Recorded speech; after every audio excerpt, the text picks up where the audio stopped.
سرخط مهمترین خبرهای روز. رسانه‌ها: احمد مسعود در تاجیکستان نیست. مهاجران در تاجیکستان می توانند با کارفرمایان شرطنامه کنند. و پرونده علیه فعال شبکه‌های اجتماعی در رشت.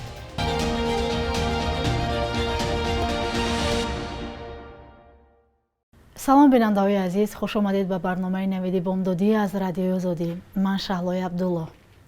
تاجیکستان آماده است امکانیت‌های وسیع لوجستیکی خود را برای رساندن کمک بین‌المللی به افغانستان پیشنهاد نماید. در این باره امام علی رحمان رئیس جمهوری تاجیکستان ضمن قبول اعتمادنامه‌ها از 10 سفیر نوی فوق‌العاده و مختار کشورهای خارج بیان داشت. رئیس جمهور گفت بحران عمیق سیاسی و نظامی و اقتصادی و اجتماعی در افغانستان که مایه نگرانی جامعه جهانی است باعث تشنج افزود در منطقه ما گردیده است. هنگام سخنرانی پرزیدنت همچنین عاید به افزای جامعه جهانی سخنرانی کرده تاکید نمودند که صرف نظر از تدبیرهایی در سطح‌های گوناگون اندیشیده شونده شدت خطر و تهدیدهای زمان معاصر پست نشده ایستاده است. طالبان 15 آگوست امسال کابل را تصرف کردند و با گذشت زیاده از 2.5 ماه هیچ کشوری رسما آنها را به رسمیت نشناخته است. تاجیکستان از اولین کشورهایی بود که آشکارا اعلام کرد حکومت این گروه را به رسمیت نخواهد شناخت. ضد طالبان جبهه مقاومتی با رهبری احمد مسعود مبارزه می‌برد و اخیراً خبرگزاری تاس با تکیه به واثق کبیر معاون پیشین والی پنجشیر نوشت که رهبری جبهه مقاومت ضد طالبان در تاجیکستان قرار دارد. اما یک نماینده دیگری جبهه در حال حاضر در تاجیکستان بودن احمد مسعود را انکار کرد. علی میثم نظری مسئول روابط خارجی جبهه روز 2 نوامبر در صحبت با تلویزیون صدای آمریکا گفت احمد مسعود به حیث رهبر سیاسی و نظامی حق سفر خارجی را دارد ولی فعلا در داخل افغانستان است. جناب عامر صاحب احمد مسعود رهبر جبهه مقاومت ملی افغانستان ممی لحظه داخل افغانستان است. خب این طبیعی است یک رهبر سیاسی و نظامی برای سفرهای خارج از کشور رفت آمده داشته باشه، برای دید و بازدیدها رفت آمده داشته باشه. اما فعلا جنابشان هیچ نوع تماس با رهبری جبهه مقاومت ملی ندارد. روسیه در تاجیکستان مرکز جلب و آماده سازی اسناد مهاجران کاری به کشورش را تأسیس می‌دهد. از این به بعد ساکنان تاجیکستان هنوز در دوشنبه با کارفرمایان روس قرارداد کاری امضا کرده اجازه کار و اقامت در روسیه را پیدا می‌کنند. مقامات روسیه گفتند که در سال‌های 2022 تا 2025 در ازبکستان و تاجیکستان و قرقیزستان مرکزهای جلب مهاجران کاری را تأسیس می‌دهد. خواهشمندان در این مرکزها می توانند از شرایط مهاجرت به روسیه آگاه شوند و کاردهندگان روس توانند از میان آنها افراد صاحب اختصاص را انتخاب نمایند. جزئیات این برنامه را معاون وزیر رشد اقتصادی روسیه دیمیتری ولوچ در گفتگو با خبرنگاران شرح داده است. بنا به خبرها دیمیتری ولوچ در این رابطه گفته است شهروندان این کشورها می توانند مجموعه پوره خدمتگزاری ها را در بخش مهاجرت دریافت کنند و با بسته پوره حجت ها برای کار و زندگی در قلمرو کشور به روسیه بیایند. هر سال به روسیه از تاجیکستان زیاده از 100,000 مهاجر برای کار و تحصیل می روند و درباره جسارت شهروندان تاجیکستان در روسیه که سالهای استقلال این کشور را مکان مهاجرت کاری خود انتخاب کردند در گذشته هم خبرها نشر شده است. گزارش نوبتی ما از جسارت یک جوان است که بعد از مرگ نزدیکانش نشانی شجاعت گرفتند. با اجازت شما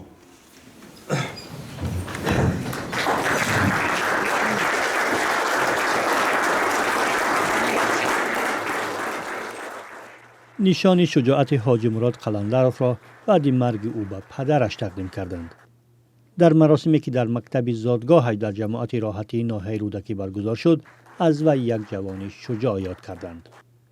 حاجی مراد قلندرов کودکانی را که غرق می شدند از مرگ نجات داد ولی خود به هلاکت رسید.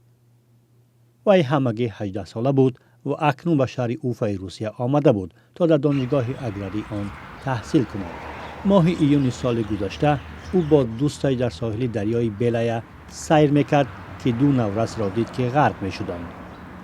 او و دوستش فوراً خود را به آب انداختند و نورسان را نجات دادند، ولی حاجی مراد خود را نجات دادن نتوانست. کمیته حالتهای فوق‌العاده باشکردستان روسیه قهرمانی حاجی مراد را با مدال شجاعت قدرشناسی کرد. این کارنمایی همچنین مایه آبرو و سربلندی هزاران تاجیک در روسیه گشت. در مراسم تقدیم مدال نمایندگان حکومت ناحیه رودکی و شعبه کارهای داخلی آن هم اشتراک داشتند. بغیر از مدال روسیه، کمیته جوانان و سیاحی تاجیکستان حاجی مراد قلندروف را سزاوار جایزه شجاعت و جوانمردی دانست. یگانه تاجیکی نیست که برای نجات دادن انسان جان خودش نثار می‌کند. اگر شما واسطه‌های اخبار عامه خصوصا اینترنت و دیگر اخبار گازت و مجله را مطالعه کرده باشید، هر روز، هر هفته، هر ماه 3-4 نفر مردم بچه‌های تاجیک ما که در فدراسیون روسیه به خاطر زندگی، به خاطر کار رفتن جان خود را در سوختارهای متیش میشن، در اونجا نثار میکنن، در دریا غرق میشوند، آدم‌ها را نجات میدن، در بسیار کارها جان خودشون نثار میکنن. ماه ایون سال 2019 مهاجران تاجیک در شهرک یبلنوفسک جمهوری ادیگه روسیه نیز کودک را از مرگ نجات دادند. نوار این واقعه که رادیوی آزادی پخش کرده بود از 3 میلیون بار بیشتر دیده شد و 7000 نفر آن را پسندیده، صدها نفر به مهاجران احسن گفتند. مرگ قهرمانانه حاجی مراد قلندروف زمان رخ داد که با سبب همهگیری کرونا ویروس راههای زمینی و هوایی بسته بودند. اما به طور استثنایی اجازه داده شد تا جسد او با ماشین مخصوص به وطنش رسانیده شود. این برادر ما در طول 18 سال حیات خود درباره جسارت شهروندان تاجیکستان در روسیه که 30 سال اخیر این کشور را مکان مهاجرت کاری خود انتخاب کردند، در گذشته هم خبرهای زیاد نشر شده است.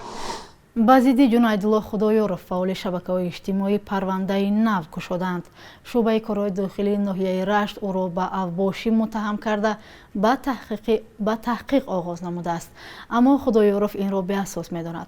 در حالی که مقامات درباره پرونده شرح بیشتر نمی‌دهند، به اطلاع منابع آگاه خدایورف در مناقشه با خانواده گمانبران در کشتار برادرزاده‌اش علیرضای 21 ساله متهم است. دعواگران گفتند او روز 27 اکتبر امسال در دهه یشم ناحیه رشت با استفاده از تبر به آنها تهدید کرد. خود جنایدالله خدایورف ادعا را رد می‌کند. سمیع بوی فتح‌اللهیف سردار شعبه کارهای داخلی ناحیه رشت روز 3 نوامبر بر رادیو آزادی باز شدن پرونده را نسبت جنایدالله خدایورف تصدیق کرد. وی گفت در حال حاضر تفتیش حادثه و روبرو کردن شاهدان شروع شده است. علیرضا خدایورف 21 ساله دخترزاده جنایدالله خدایورف بود که ماه یولی امسال در یک زنازنی با ضرب کارد به هلاکت رسید. اسم جنایدالله خدایورف سال 2018 رسانه‌ای گشت. آن زمان او را با گناه پیروی از جریان ممنوع سلفیه به 5 سال زندان محکوم کرده بودند و آن زمان گفته بود که بیگناه محکوم شده است و پرونده را فرمایشی دانست. بخش یک روزی تاریخ را در تهیه همکارمان خیرمان بخوازاده می‌بینیم که از مهمترین تحولات تاریخی برای امروز خبر می‌دهد.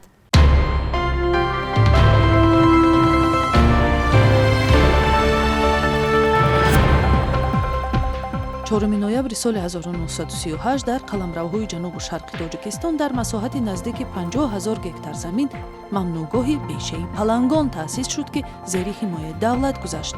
бешаи палангон пеш аз ҳама бо ҳадафи ҳифзу парвариши бешаву туғайзорҳо, кӯл ва олами набототу ҷонварони он ба вуҷуд омад. вале исми ин парки калонии табиӣ пеш аз ҳама ба хотири дарандаи нодираш паланги туронӣ номгузорӣ шудааст, ки солҳои 1950 дар ин ҷо дида шудааст. 3 ба 4 ноябри соли 1998 собиқ фармондеҳи фронти халқӣ ва полковники ошӯбгар Маҳмуд Худойбердиев аз марзҳои шимоли Тоҷикистон гузашта шаҳрҳои Хуҷанду Чкаловск, Қайроқуму Уротепа ва шоҳроҳу фурудгоҳҳо ва истгоҳҳои муҳими роҳи оҳан то Ағбаи Анзобро таҳти назорати худ даровард. алайҳи Маҳмуд ва ҷангиёнаш нахустин бор нерӯҳои давлат ва иттиҳоди нерӯҳои оппозитсион ҳамроҳ амал карда баъди 3 рӯз ӯро аз хоки Тоҷикистон берун карданд. Тоҷикистон ангушти иттиҳомро ба сӯи Узбекистон баланд кард, вале ҳукумати Ислом Каримов инро ҳамеша рад кардааст. 4 ноябри соли 2016 дар тоҷикистон маркази ягонаи коммутатсионӣ ба кор шурӯъ кард ки идеяи баҳсбарангези раиси хадамоти алоқа ва қудои президент Бек Сабурро амалӣ намуд. кори ин марказ дар танзими соҳаи мухобирот яъне интернету алоқаи мобил буда озодиҳои пешини ширкатҳои ироакунандаи интернетро аз байн бурд. баъди ин суръат ва сифати интернет дар тоҷикистон осеб дид, душанбе мавриди интиқоди ҳомиёни озодии баён қарор гирифт ва арзиши хадамоти интернетӣ барои аҳолӣ якбора боло рафт. бонки миллии арзиши қурби асъорро барои имрӯз 4 ноябр чунин таъин кардааст.